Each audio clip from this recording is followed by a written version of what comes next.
नमस्कार विद्यार्थियों, आप सभी लोग का स्वागत है स्वास्थ्य कॉमर्स क्लासेस में। ओके, तो जैसा कि आप लोग जान रहे हैं, अब हमारी क्लासेस 4 बजे ना होकर 6 बजे हो रही हैं। ठीक, तो 6 बज चुके हैं और हम लोग अपने सेशन को शुरू करते हैं, जो देखिए बहुत ही ज़्यादा इंपॉर्टेंट है for the upcoming competition exam of UP BEd. जो बच्चे कॉमर्स सब्जेक्ट्स के लिए अपीयर होंगे उनके लिए, और जो एमकॉम का कंपटीशन एग्जाम, और जो बच्चे सीयूएट में एमकॉम के लिए अपीयर होंगे उनके लिए बहुत ही इंपॉर्टेंट और बेनिफिशियल क्लासेस हमारी चल रही है। ओके, और उसी के रिगार्डिंग आज देखिए हमारी कंपनी लॉ की तीसरी क्लास है, जो आज हमारी लास्ट क्लास है। आज हमारा कंपनी लॉ भी कंप्लीट हो जाएगा और बाकी भी बहुत सारे सब्जेक्ट्स मैं करा चुका हूँ आप लोगों को। तो अगर वो वीडियोस नहीं देखी तो प्लेलिस्ट की लिंक आपको डिस्क्रिप्शन बॉक्स में मिल जाएगी। ओके, तो वहाँ से जाकर आप लोग उसको देख सकते हैं, पूरी की पूरी वीडियोस थ्योरी और एमसीक्यू दोनों मैं अच्छे से करा चुका हूँ। क्लियर, तो वो दोनों सारी की सारी वीडियोस का लिंक आपको डिस्क्रिप्शन बॉक्स में मिल जाएगा, वहाँ से जाकर आप लोग देख सकते हैं। और आज देखिए कंपनी लॉ मेरा कंप्लीट हो जाएगा, तो जैसे ही कंपनी लॉ कंप्लीट हो जाएगा मैं आपको जो इसकी पीडीएफ है हमारे टेलीग्राम चैनल स्वास्थ्य 0421 पे प्रोवाइड करा दूंगा, तो वहाँ से जाकर आप लोग डाउनलोड कर लीजिएगा। इसीलिए अगर अभी तक टेलीग्राम का चैनल ज्वाइन नहीं किया है तो टेलीग्राम का चैनल ज्वाइन कर लें, और चैनल पर नए चैनल को सब्सक्राइब नहीं किया सो प्लीज़ चैनल को जल्दी से जल्दी सब्सक्राइब कर लें, क्योंकि डेली हमारी क्लासेस इसी तरह चल रही है। और बेल आइकन को ज़रूर हिट करें ताकि आप लोग को वीडियो की नोटिफिकेशन रेगुलरली मिलती रहे। ठीक, तो चलिए देर न करते हुए हम लोग अपनी क्लासेस को अब शुरू करते हैं।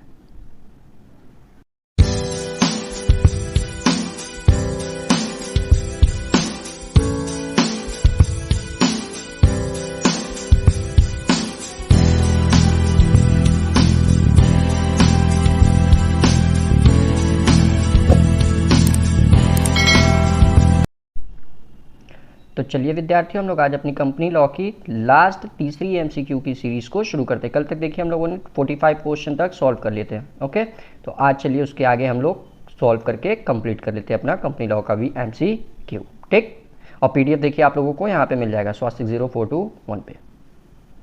सो wait a second, question number 45 तक देखिए हो गया था, 46 से हम लोग सॉल्व करते हैं।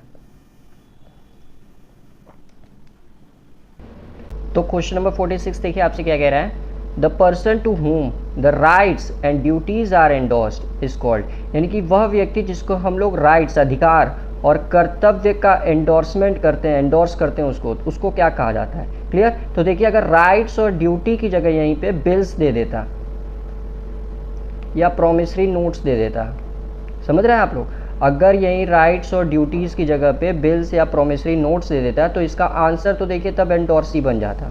क्लियर, लेकिन यहाँ देखिए कितने बच्चे यही सोच रहे होंगे कि एंडोर्सी इसका करेक्ट आंसर हो जाएगा, बट यहाँ देखिए बिल्स और प्रोमिसरी नोट्स की बात नहीं कर रहा है, यहाँ बात कर रहा है आपका राइट्स एंड ड्यूटीज़ की।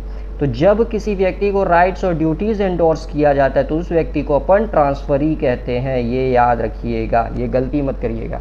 जब उसी व्यक्ति को हम लोग बिल और प्रोमिसरी नोट एंडोर्स करते हैं तब तो वो देखिए एंडोर्सी बन जाता है, लेकिन जब क्या बोलते हैं हम लोग राइट्स एंड ड्यूटीज़ का एंडोर्समेंट करेंगे तो वो क्या बनेगा, ट्रांसफरी बनेगा।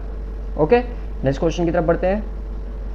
नेक्स्ट क्वेश्चन देखिए आपसे कह रहा है, unsecured debentures do not require any registration because it is not secured by, यानी कि जो अनसिक्योर्ड डिबेंचर्स होते हैं आपके, उनको किसी भी रजिस्ट्रेशन की आवश्यकता नहीं होती है, क्योंकि वह देखिए सिक्योर नहीं होते हैं। किससे, फिक्स चार्जेस से, फ्लोटिंग चार्जेस से, ए या बी दोनों, या नन ऑफ दीज। ओके, तो इसका आंसर देखिए बनेगा दोनों, फिक्स चार्ज या फ्लोटिंग चार्ज। ओके, क्योंकि इनको देखिए दोनों की सिक्योरिटी नहीं मिली रहती है, ना ही इनको फिक्स चार्ज से रेट मिलता है ना ही फ्लोटिंग चार्ज से मिलता है। इसमें बस कंपनी क्या करती है ना, इन्वेस्टर को एक प्रॉमिस करती है या बस ऐसे बोलती है कि हाँ मैं आपको इंटरेस्ट दूंगा, बट कंपलसरी या जरूरी नहीं होता है कि वो इसको इंटरेस्ट देगी।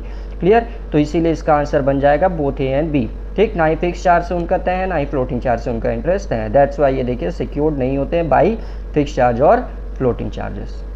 क्वेश्चन नंबर 48 देखिए आपसे क्या कह रहा है, a charge requiring registration shall be filed with the registrar with in, यानी कि जो चार्ज से संबंधित रजिस्ट्रेशन होता है वह आपका रजिस्ट्रार के पास कितने दिन के भीतर फाइल करना जरूरी है।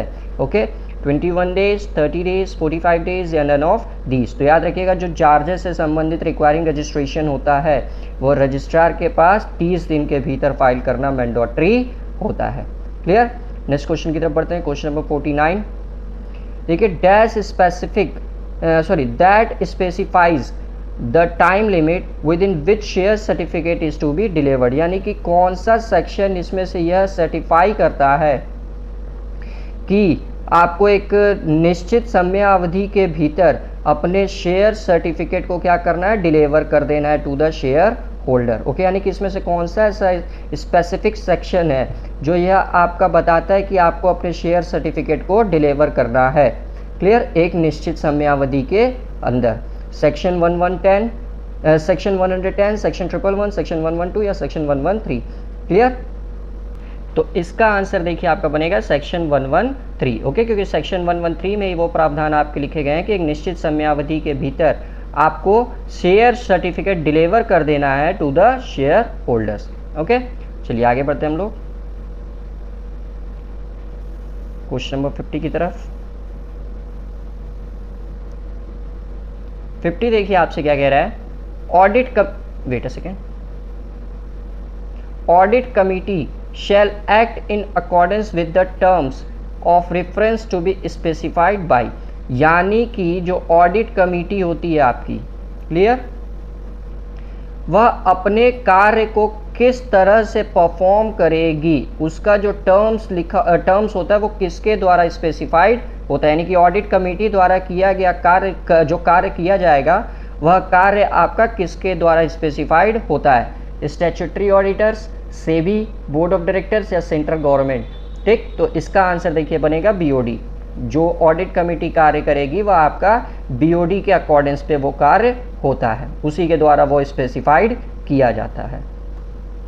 क्वेश्चन नंबर 51 देखिए आपसे क्या कह रहा है, which of the following can issue the share warrant, इसमें से कौन सी कंपनी शेयर वारंट को इशू कर सकती है, public company, private company, both A and B या नन ऑफ दीज। तो याद रखिएगा शेयर वारंट, तो शेयर वारंट हमेशा एक पब्लिक कंपनी ही इशू कर सकती है, क्लियर। नेक्स्ट क्वेश्चन की तरफ बढ़ते हैं, question number 52। when there is a when there is a untrue statement in a prospectus who can sue, यानी कि अगर क्या बोलते हैं प्रोस्पेक्टस में कोई गलत स्टेटमेंट लिखी हुई है, ठीक, अगर प्रोस्पेक्टस में विवरण में कोई अनट्रू स्टेटमेंट मतलब गलत स्टेटमेंट लिखी हुई है तो हु कैन शू, यानी कि तब कौन मुकदमा कर सकता है, मुकदमा करने का राइट अब किसके पास होगा। चलिए ऑप्शन पढ़ते हैं, subscribed in primary market, subscribed in secondary market, right issue या नन ऑफ दीज। तो वो देखिए सब्सक्राइबर जो प्राइमरी मार्केट से सिक्योरिटीज खरीदे होंगे उनके पास ये अधिकार होता है कि वो शू कर सकते हैं, यानी कि केस कर सकते हैं। ओके, नेक्स्ट क्वेश्चन की तरफ बढ़ते हैं, क्वेश्चन नंबर 53 देखिए आपसे क्या कह रहा है कि the time gap between two AGMs shall not exceeds, यानी कि दो एनुअल जनरल मीटिंग्स के बीच में मैक्सिमम कितना टाइम गैप हो सकता है, क्लियर, दो एनुअल जनरल मीटिंग्स में के बीच में मैक्सिमम कितना टाइम गैप हो सकता है, उससे संबंधित आपको आंसर करने हैं। 15 मंथ्स, 18 मंथ्स, 16 मंथ्स या नन ऑफ दीज। तो याद रखिएगा दो एनुअल जनरल मीटिंग्स के बीच में मैक्सिमम टाइम गैप जो हो सकता है वो 15 महीने से ज़्यादा का नहीं हो सकता है, क्लियर।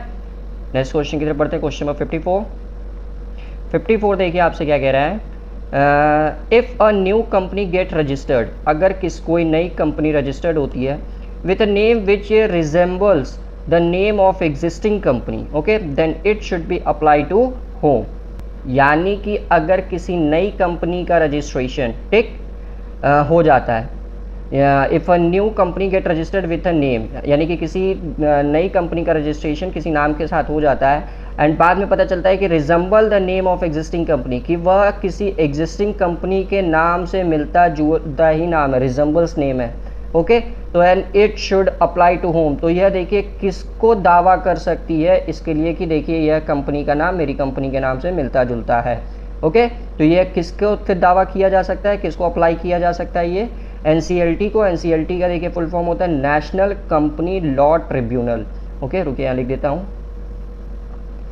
एनसीएलटी का फुल फॉर्म होता है आपका national company law tribunal. Okay, तो वो नेशनल कंपनी लॉ ट्रिब्यूनल के पास जा सकती है या सेबी के पास जा सकती है। सेबी का फुल फॉर्म और सेबी का रजिस्ट्रेशन कब हुआ था, ठीक। सेबी एक स्टैट्यूटरी बॉडी कब बनी थी, वैधानिक संस्था कब बनी थी, ये जरा आप लोग कमेंट करके बताइएगा। तो सेबी का फुल फॉर्म क्या है, और सेबी जो है आपका कब एक स्टैट्यूटरी बॉडी बनी थी, ये आप दोनों ये दोनों चीज़ें आप लोगों को कमेंट करके बतानी है, तो ज़रा बताइएगा। तो या आरओसी के पास जा सकती है, रजिस्ट्रार ऑफ कंपनी, या नन ऑफ दी। सो देखिए, जब नाम को लेके कोई विवाद उत्पन्न होता है ना, तो हमेशा याद रखिएगा जो कंपनी होती है वो एनसीएलटी के पास जाएगी, नेशनल कंपनी लॉ ट्रिब्यूनल के पास। ओके, चलिए 55 की तरफ बढ़ते हैं। 55 देखिए कह रहा है memorandum of association should be inform dash in case of company limited by guarantee not having share capital. ये देखिए, मैं आप लोगों को जब कंपनी लॉ पढ़ा रहा था तो उस कंपनी लॉ में पूरे के पूरे टेबल्स के बारे में बहुत अच्छे से बताया था। ओके, तो एक बार फिर से आप लोगों को बता देता हूं ताकि आप लोग इसका आंसर इजीली कर पाएं, ठीक। तो वेट अ सेकेंड। तो देखिए, from form of memorandum of association as per schedule 1 और टाइप्स ऑफ कंपनी। तो टेबल 1 में, टेबल ए में देखिए क्या मेंशन है आपका, company limited by shares. Table B में देखिए the company not having share capital and is limited by guarantee, या ठीक, यानी कि वह कंपनी जिसके शेयर कैपिटल्स तो नहीं होंगे बट वह कंपनी लिमिटेड बाय गारंटी होगी। टेबल सी देखिए क्या कहता है, company with share capital and limited by guarantee, इसमें देखिए दोनों होंगे। टेबल डी देखिए आपसे क्या कहता है, the company not having share capital and unlimited liability, यानी कि वह कंपनी जिसकी देखिए शेयर कैपिटल नहीं है बट उसकी लाइबिलिटी अनलिमिटेड है। और टेबल ई देखिए क्या कहता है कि a company having share capital and unlimited liability, इसमें भी बोथ होंगे। ओके, तो इसका इस बार आप लोग स्क्रीनशॉट ले लीजिए अच्छे से, ताकि नेक्स्ट टाइम कहीं आए तो आप लोग आंसर इजीली कर सकें, ठीक। तो चलिए अब हम लोग अपने क्वेश्चंस की तरफ बढ़ते हैं। Wait a second.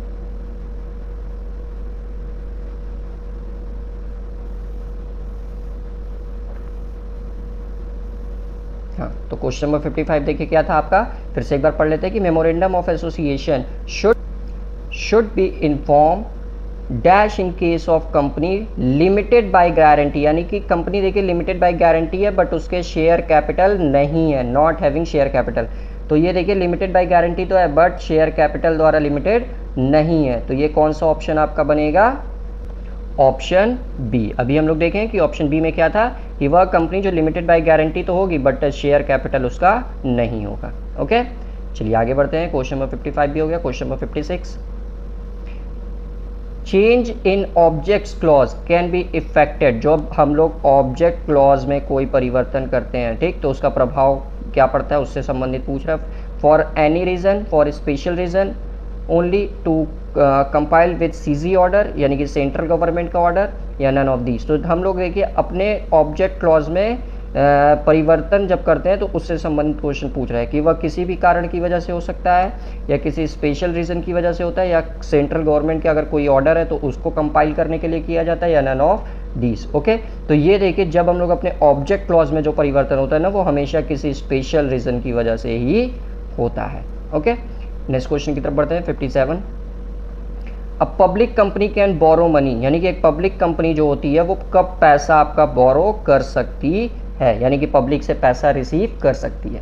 Okay, before incorporation, यानी कि इनकॉर्पोरेशन के पहले, जून आफ्टर इनकॉर्पोरेशन, यानी कि इनकॉर्पोरेशन के बाद, आफ्टर इशूइंग अ प्रपोजल, या after obtaining certificate of commencement of business. तो याद रखिएगा जो पब्लिक कंपनी होती है जब तक उसको बिजनेस कमेंस करने का सर्टिफिकेट न मिल जाए तब तक वो पब्लिक से पैसा बोरो नहीं कर सकती है। बट प्राइवेट कंपनी के केस में ऐसा नहीं होता। प्राइवेट कंपनी को देखिए जैसे ही इनकॉर्पोरेशन का सर्टिफिकेट मिल गया, जैसे ही उसको इनकॉर्पोरेशन का सर्टिफिकेट मिल गया, वो तुरंत देखिए अपने बिजनेस का संचालन कर सकती है। लेकिन पब्लिक कंपनी जब तक उसको कमेंसमेंट ऑफ बिजनेस का देखिए सर्टिफिकेट नहीं मिलेगा तब तक वो कभी भी अपने बिजनेस का संचालन नहीं कर सकती है।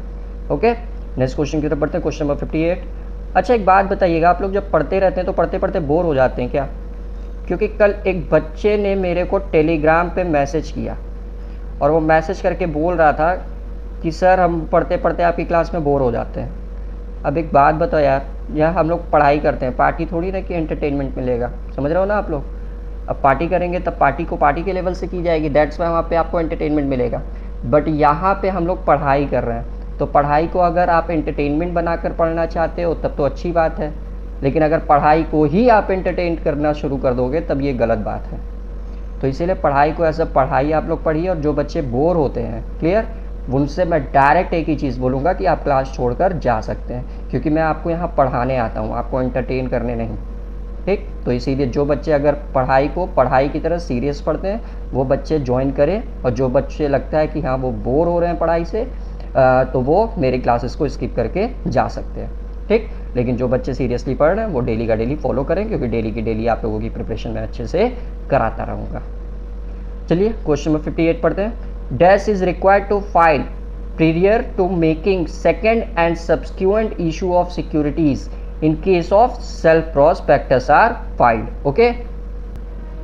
तो जी देखिए क्या बोलते हैं, जब हम कंपनी क्या करती है सेकेंड एंड सब्सिक्वेंट सिक्योरिटी को इशू करती है, ठीक। तो जो सेल्फ प्रोस्पेक्टस होता है वो जो उसको रिक्वायरमेंट होती है फाइल करने की, वह आपका देखिए इंफॉर्मेशन मेमोरेंडम की ज़रूरत होती है। जब इंफॉर्मेशन मेमोरेंडम को हम लोग ROC यानी कि रजिस्ट्रार ऑफ कंपनी के पास फाइल कर देते हैं विद इन 1 मंथ, 1 मंथ के भीतर, ठीक, तब कंपनी को ये राइट्स हो जाता है कि वो जो शेयर्स होते हैं उसको सेकेंड या सब्सिक्वेंट इशू कर सकती है उस सिक्योरिटीज़ को, क्लियर। तो ये देखिए आपका मेमोरेंडम ऑफ एसोसिएशन की इसके लिए आवश्यक, मेमोरेंडम ऑफ इंफॉर्मेशन मेमोरेंडम की आवश्यकता इसके लिए होती है, ओके।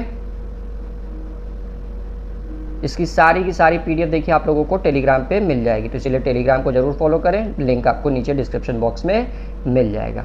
क्वेश्चन नंबर 59 देखिए आपसे क्या कह रहा है। When a private company is converted into public company in which form it should B, okay, schedule 3, schedule 4, schedule 6 या नन ऑफ दीज। तो जब किसी प्राइवेट कंपनी को हम लोग पब्लिक कंपनी में कन्वर्ट करते हैं तो ये किस शेड्यूल से रिलेटेड है आपका, उसका आंसर अपन को करना है, ओके। तो इसके प्रावधान देखिए शेड्यूल 4 में मेंशन्ड है, ओके। चलिए आगे बढ़ते हैं हम लोग।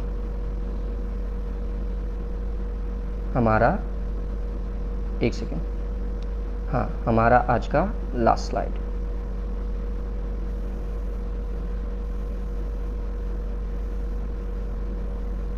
नेक्स्ट क्वेश्चन देखिए आपसे क्या कह रहा है। एज पर सेबी यानी कि security exchange board of India, application money should be refund from the end of dash days, यानी कि जो एप्लीकेशन मनी है, अगर कोई एक्सेस, जैसे ओवर सब्सक्रिप्शन होता है ना, ओवर सब्सक्रिप्शन में देखिए एक्सेस मनी कंपनी रिसीव कर लेती है, तो उस एक्सेस मनी को या एप्लीकेशन मनी को कितने दिन के भीतर रिफंड करना जरूरी है, 60, 70, 80 या 90।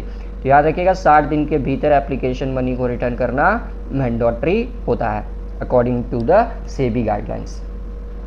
61 देखिए आपसे क्या कह रहा है। A company can not pay underwriting commission unless it is authorised by its, यानी कि कोई कंपनी आपका अंडर राइटिंग कमीशन जो होता है उसकी पेमेंट नहीं कर सकती है अनटिल, जब तक उसका आर्टिकल्स में जो आर्टिकल ऑफ एसोसिएशन होता है उसमें उसको ऑथराइज ना किया गया हो, तब तक कोई भी कंपनी अंडर राइटिंग कमीशन का पेमेंट नहीं कर सकती है।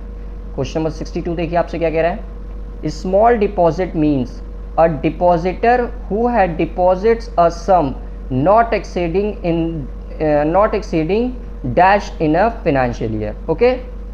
यानी कि वह स्मॉल डिपॉजिट, छोटा डिपॉजिट, जिसका अर्थात ये होता है कि एक डिपॉजिटर यानी कि एक जो इन्वेस्टर होता है, एक डिपॉजिटर होता है, वह क्या बोलते हैं किस अमाउंट से ज़्यादा डिपॉजिट नहीं करेगा तो वह एक स्मॉल डिपॉजिट माना जाएगा। यानी कि यहाँ जो अमाउंट दिया है उस अमाउंट से ज़्यादा का अगर वो डिपॉजिट नहीं करता है किसी भी फिनेंशियल ईयर में तो वह डिपॉजिट आपका स्मॉल डिपॉजिट माना जाएगा, ओके। तो इसका आंसर देखिए आपका बनेगा 20,000। अगर कोई व्यक्ति 20,000 से ज़्यादा का डिपॉजिट किसी फिनेंशियल ईयर में नहीं करता है तो वो हमेशा एक स्मॉल डिपॉजिट माना जाता है, ओके। क्वेश्चन नंबर 63 पढ़ते हैं। क्वेश्चन नंबर 63 देखिए आपसे क्या कह रहा है। Dash declares a company as a sick company, यानी कि इसमें से कौन सी ऐसी संस्था है जो यह डिक्लेयर करती है कि कोई कंपनी सिक कंपनी है, ओके। BIFR, MRTP, FERA या नन ऑफ दीज, ओके। तो इसका देखिए मैं आप लोगों को पहले फुल फॉर्म बता दे रहा हूं ताकि आप लोग इसको अच्छे से समझ सकें। सो वेट अ सेकेंड। तो सबसे पहले देखिए आपका था BIFR,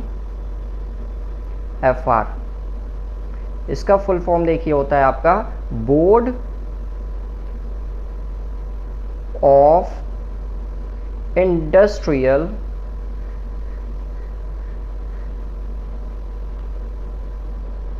and financial reconstruction.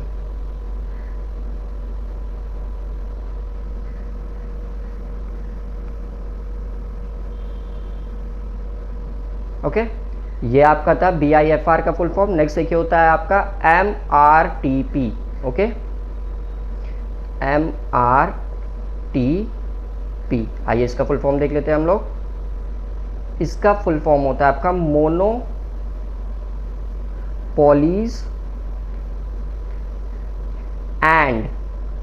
And restrictive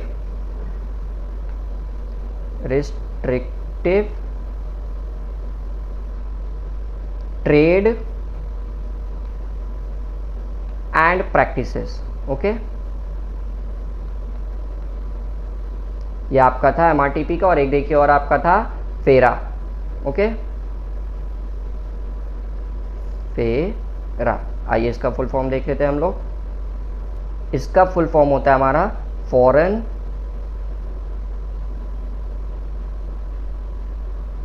exchange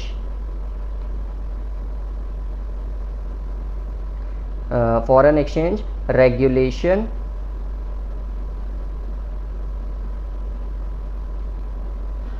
act. Okay, तो ये देखिए इन तीनों का फुल फॉर्म था। आप लोग स्क्रीनशॉट ले लीजिए, BIFR, MRTP और फेरा।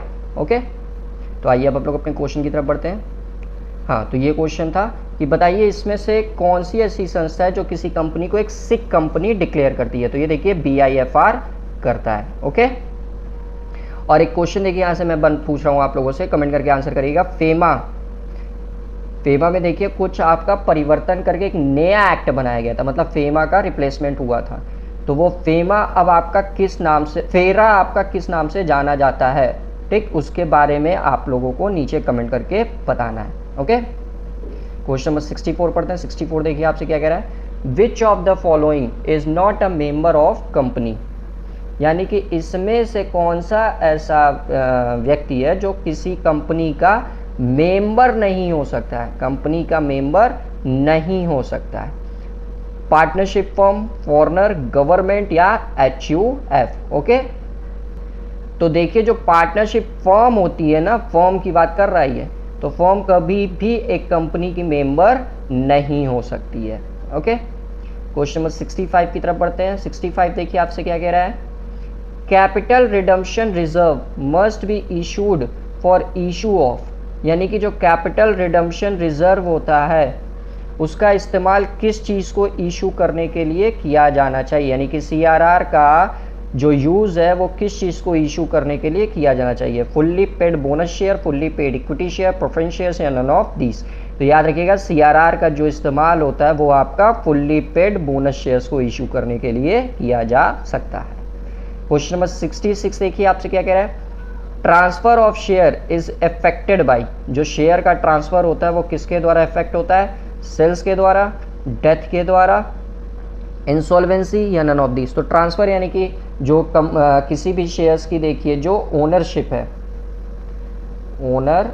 है वो एक व्यक्ति से दूसरे व्यक्ति को हस्तांतरित करना ही क्या कहलाता है, ट्रांसफर कहलाता है। तो ये कब होगा, जब उसको हम लोग सेल कर देंगे। ओके, और देखिए एक छोटी सी इंफॉर्मेशन देना चाहूँगा आप लोगों को। जैसे देखिए जो बच्चे यहाँ पे TGT या PGT के लिए अपीयर होंगे, TGT PGT जो देखिए यूपी सरकार का देखिए जो अभी नोटिफिकेशन आया है, फॉर्म भी फिल होना शुरू हो गया 2022 के परीक्षा के लिए।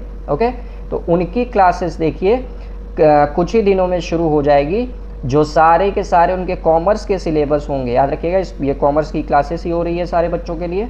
तो जो कॉमर्स के बच्चे होंगे उनकी क्लासेस देखिए TGT PGT के लिए शुरू हो जाएगी कुछ ही दिनों में। तो ये इन्फॉर्मेशन जितने भी आपके सीनियर्स या जो बच्चे खुद टीजीटी के लिए अपीयर होंगे, और वो बच्चे जो बीकॉम करने के बाद बीएड किए होंगे तो वो देखिए टीजीटी का फॉर्म जरूर भरे होंगे, तो वो बच्चे, तो वो सारे के सारे बच्चों के लिए हेल्पफुल क्लासेस होगी। तो इसीलिए इस इन्फॉर्मेशन को ज़्यादा से ज़्यादा आप लोग शेयर कर दीजिए। ठीक, तो चलिए अब हम लोग फिर से अपने क्वेश्चंस की तरफ आ जाते हैं।